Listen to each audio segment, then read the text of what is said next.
మన ముఖ్యమంత్రి బద్ధ శత్రువులైనటువంటి బీజేపీకి మద్దతు ఎట్లా తెలుపుతాడు అంటే ఇట్లా తెలుపుతాడు అంటే ఏ సందులకెళ్ళి అవకాశం ఉంటే ఆ సందులకెళ్ళి ఇట్లా ఏర్పడకుండా సపోర్ట్ చేస్తారు. మోదీని తిడితే ఊరుకోను, తెలంగాణ జంజీ యువత సోషల్ మీడియా పోస్టులపై కేసులు పెడుతున్న రేవంత్ సర్కార్. జంజీ యువతకు మద్దతు ఇస్తున్నట్టు నటిస్తూనే అక్రమ కేసులు పెడుతున్న రేవంత్ రెడ్డి ఒకవైపు జంజీకి రాహుల్ గాంధీ మద్దతు, మరోవైపు జంజీపై కేసులతో రేవంత్ రెడ్డి అక్కసు అంటూ ఢిల్లీ తర్వాత తెలంగాణలో మాత్రమే జంజీ యువతపై ఎడాపెడా నమోదవుతున్న కేసులు. ఒకటి, మెటా సంస్థ ఇండియా హెడ్ను సైతం నిందితులుగా చేర్చి కేసు నమోదు చేసిన పోలీసులు. వాడన్నా మెటా సంస్థ మనకు ఫేస్బుక్ తెలుసు కదా, మెటా సంస్థ ఆ హెడ్ ఇండియాకి ఎవరైతే హెడ్ ఉంటారో ఆయనను కూడా నిందితులుగా చేర్చిరయ్యా ఈ ఆనందంలో, ఈ సంతోషంలో. మోదీని విమర్శిస్తే పెట్టిన పోస్టులను అనుచిత పోస్టులు అంటూ కేసులు పెట్టిన పోలీసులు బీజేపీ కార్యకర్తలు అడిగిందే తడవుగా ఫేస్బుక్, ఇన్స్టాగ్రామ్ పోస్టులపై ఎఫ్ఐఆర్ నమోదు.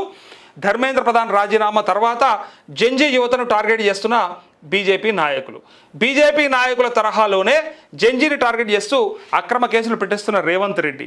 బీజేపీ రాష్ట్రాల్లో నమోదవ్వని కేసులు, కాంగ్రెస్ పాలిత తెలంగాణలో మాత్రం అక్రమ కేసులు.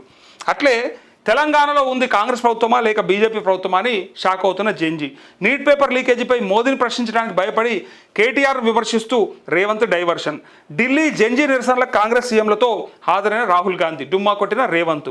ధర్మేంద్ర ప్రధాన్ రాజీనామా చేయగానే ర్యాలీ చేసి జంజీకి మద్దతు ఇచ్చినట్టు రేవంత్ కవరింగ్. మెటా సంస్థ ఇండియా హెడ్పై కేసు నమోదు చేసిన ఘటనలో city cyber crime DCP Aravind బాబుపై వేటు. ఈయన పైన వేటే పడ్డది. ఇంకా విన్నారా, తెలంగాణలో ఉంది కాంగ్రెస్ ప్రభుత్వమా లేదా బీజేపీ ప్రభుత్వమా అనే ప్రశ్న మరోసారి ఉత్పన్నమైంది. మోదీని తిరిగితే ఊరుకోను అన్నట్లుగా రేవంత్ రెడ్డి జంజీ యువతపై అక్రమ కేసులతో రెచ్చిపోతున్నారు.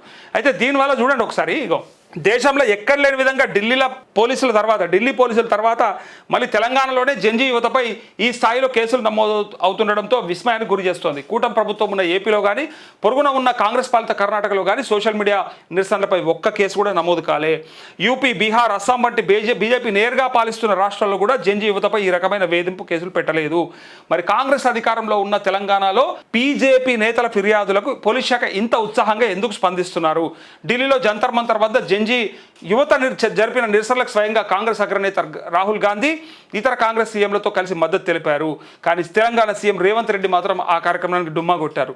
మోదీని లేదా నీట్ లీకేజ్ వ్యవహారాన్ని ప్రశ్నిస్తే ఎక్కడ తన అసలు రంగు బయటపడుతుందోనని భయపడి రేవంత్ రెడ్డి కేటీఆర్పై విమర్శలు చేస్తూ డైవర్షన్ పాలిటిక్స్ నడిపారు. ఆ తర్వాత ధర్మేంద్ర ప్రధాన్ రాజీనామా చేయడంతో హైదరాబాద్లో ర్యాలీ నిర్వహించి జంజీకి మద్దతు ఇచ్చినట్టు రేవంత్ కవరింగ్ చేసుకోవడం విశేషం.